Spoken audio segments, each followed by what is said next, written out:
All right, y'all. It's a little bit of a sad day. It's a bittersweet day, I'll say. It's a great day. Zach says it's a great day. So, I'm gonna be trading my beloved 5-ton in. I think trading is the best thing I could have done because it makes me excited for something new rather than just like, I won't have my dream truck anymore. So, I mean, you guys know, I've said before, this isn't the most practical thing for me to have, for me to drive. It pretty much just sits in the driveway.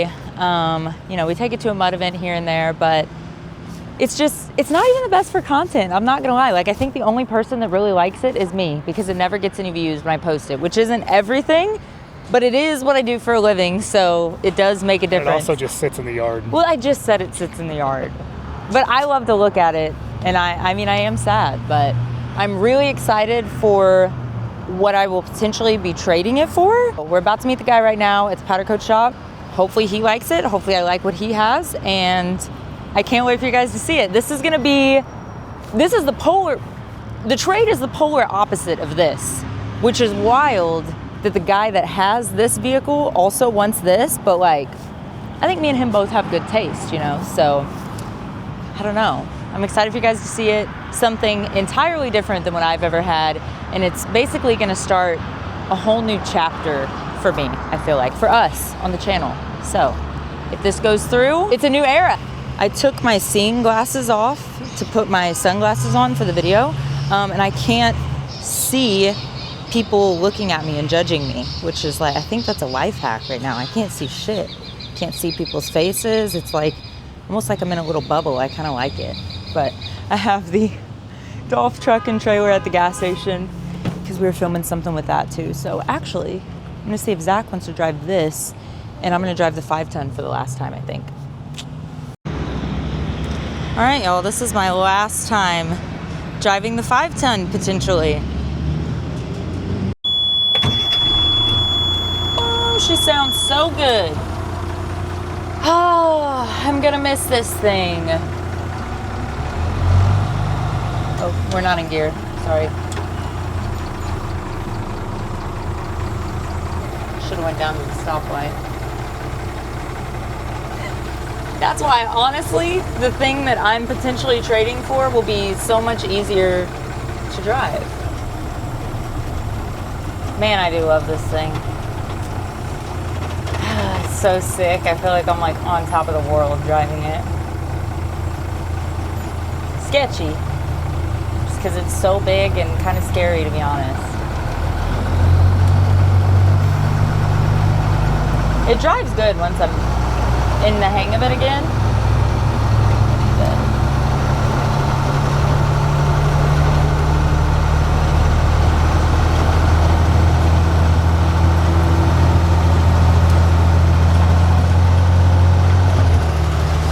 There we go. Just got to get a little closer to the steering wheel to be able to push down the gas.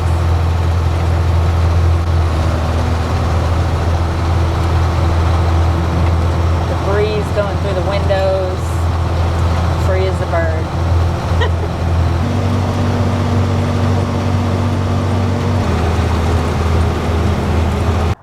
All right, we're here. He's taking a look at it.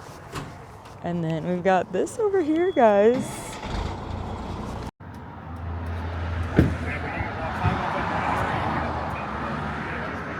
Well, y'all, I started it without turning the fan on when they drove off in the 5-ton. And coolant leaked out of it, but here she is. You want to take top off? No, I didn't know. Do they all have that? That's gross. What do you mean it's gross? All Corvettes have that? Not all of it's a target top. You just take this and you take the whole top off. That's so gross. Get in. Are you serious? We don't like to take the top off? A Corvette, like a convertible? But a hardtop convertible. Mm-mm. So I think it's just low on coolant because I started it without the fans on when I wasn't supposed to earlier. So Zach's gonna drive it. We're gonna put some coolant in it real quick.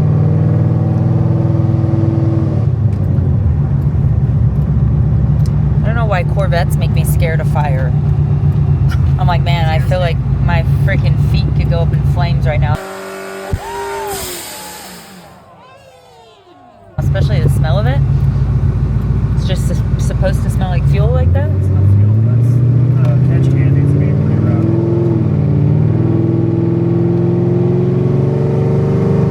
All right, guys, we're back. Sorry, we got cut off a little bit yesterday.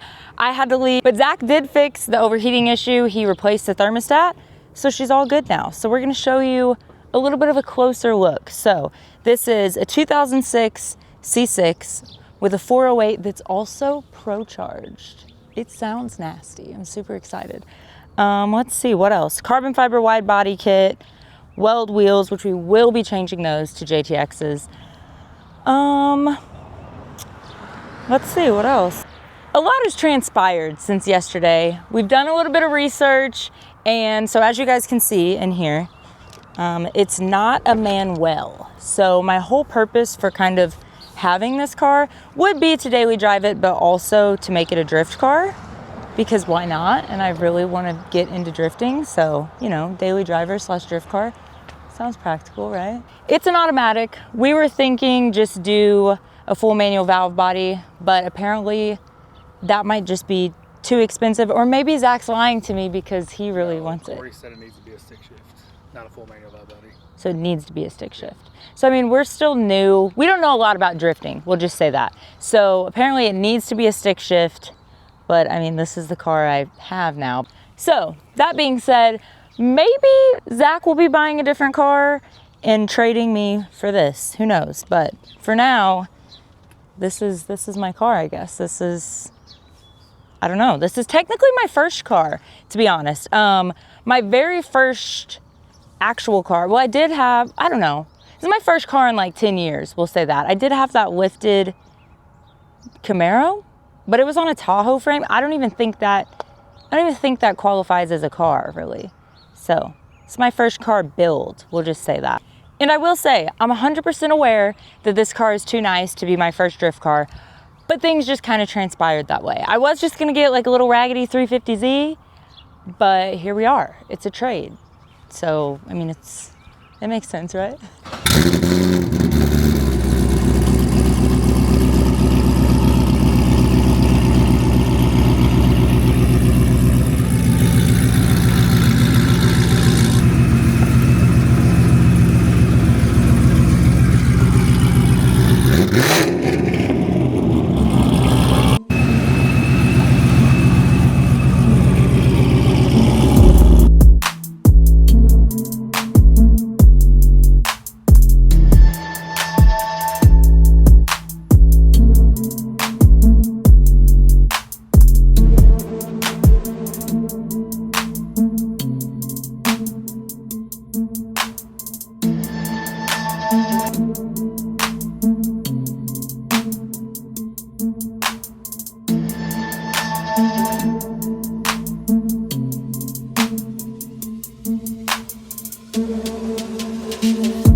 Alright y'all, hi, it's me in the future.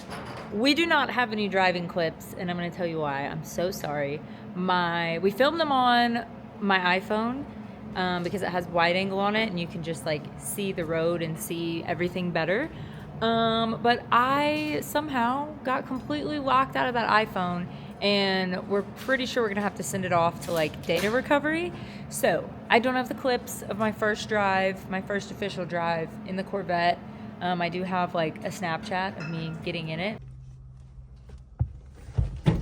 Oh, so much lower than a truck. Oh.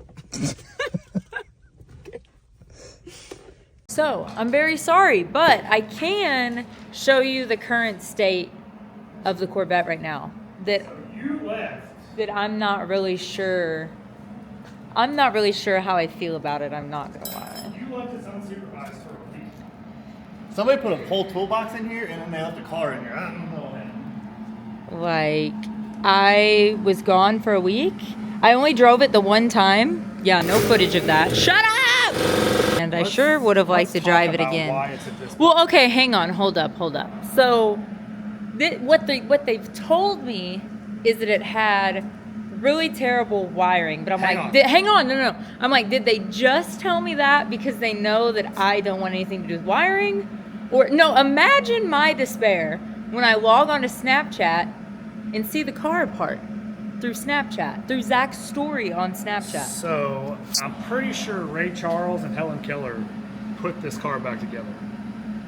I actually think Ray Charles could have done a better job.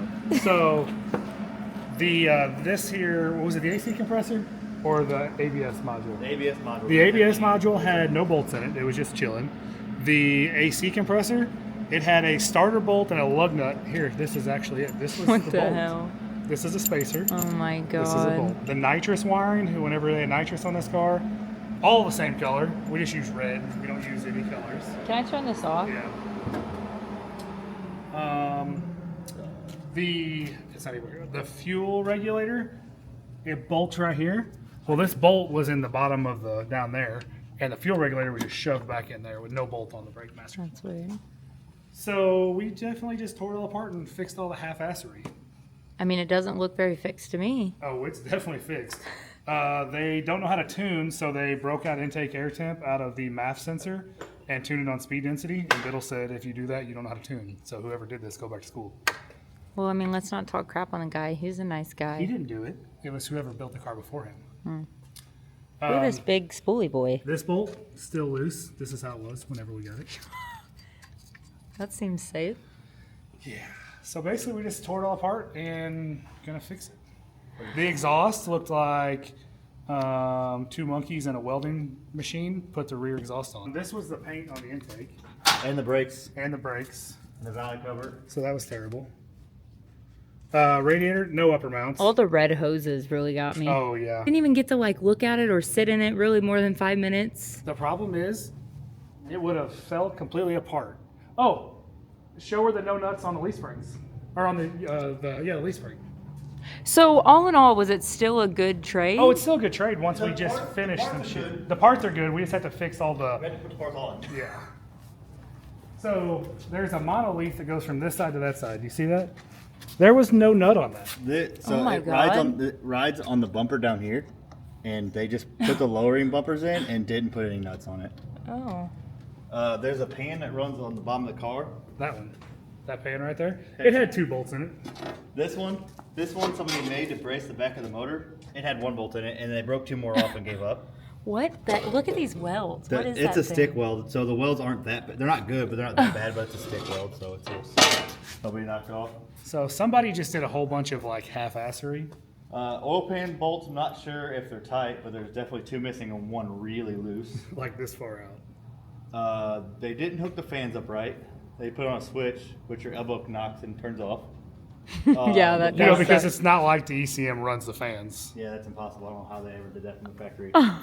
The wiring inside, I had to tear the inside of the car apart because the wiring inside was so bad. They just kind of like lifted the carpet up, threw a bunch of wires, and put the carpet back down. Every bit of wiring they've added, they just twisted wires together and put tape over it. It's So- like a kid put the stereo. Remember whenever you were young and you did your first stereo and you just twisted all the wires together and put black tape on it? That's whoever wired this. So they put aftermarket. So look how nice it all looks now. We all loomed it all.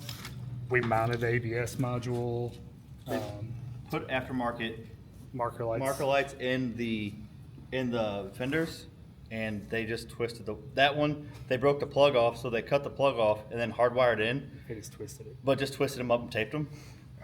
Well, I just have to say I'm shocked that you guys even wanted to work on this thing because how many times have you said you're not fixing other people's So it wiring? kind of just snowballed. Like Yeah, we it started was with fixing. one thing and then here we are. Because we're how just many making it to where vehicles we of can- mine are you like just basically scrap them because I'm not working on it because of the haggard Well, wiring? Biddle said they won't tune this unless it has the MAF sensor. Oh, the O2 sensor on this side?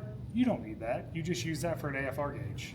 Yeah, it was. So it had a check engine light, and the ECM needs to read that. So we were basically just going to add that and put in the MAF sensor and put injectors in it so Biddle could tune it. And here we are. But like I took one layer off to get to that, and then I saw this, so I took that layer off. You know when you start pulling a scab? You Ew. know how you just scratch it? And Yeah. the next thing you know, you're bleeding everywhere? That's what happened. It's the can of worms that was opened. Yeah, no, this was a can of worms wrapped in shit. It's nothing hard. It's just kind of a lot, but not really. Well, thank you guys, I guess. Wait till you get your credit card bill. Right. At least it's not like rusty or anything. No, it's all good. It's all plastic and fiberglass. Well, yeah, true. Oh yeah, do cars really, is this a stupid question? Do cars really rust? Yes. So Like these kind, or are they all mostly, so like, this this is plastic, isn't it? Unibody. So this can rust. The frame part. Gotcha. Should we tell them about all the parts that we're going to put on here? Or do you want to wait till we get them? We have to wait till we get them. Okay. Okay, because, gosh, Zach keeps getting ahead of himself, but all I want to do is just reveal the car. That's what this video is about. Okay? It's revealed. It's revealed.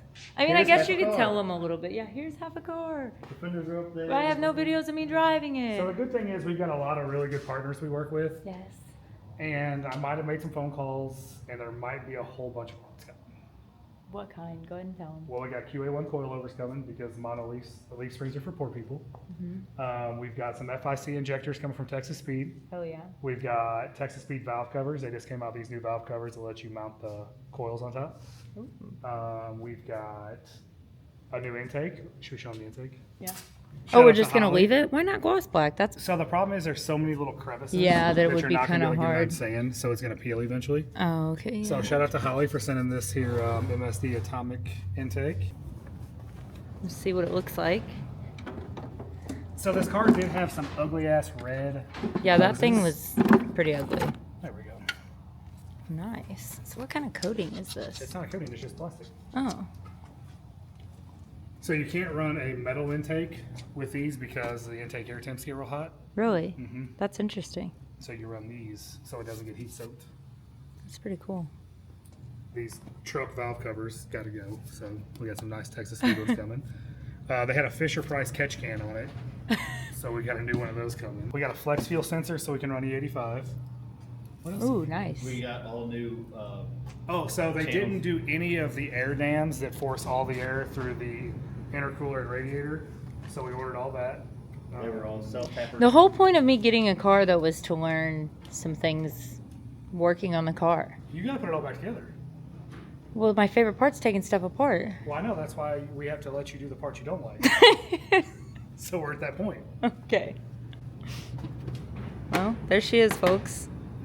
So we gotta weld another bung in that header over there so we can keep the AFR gauge, plus have the O2 sensor because the ECME needs both O2 sensors. That's probably it. Needs new brakes, so we gotta order brakes for it. And I think that's it. You got to order a washer sensor or washer tank. Oh yeah, we ordered a washer tank from carparts.com because Ooh, little car parts plug. yeah, little car parts plug. So we got a new one of those because the top was melted because it got hot once or twice.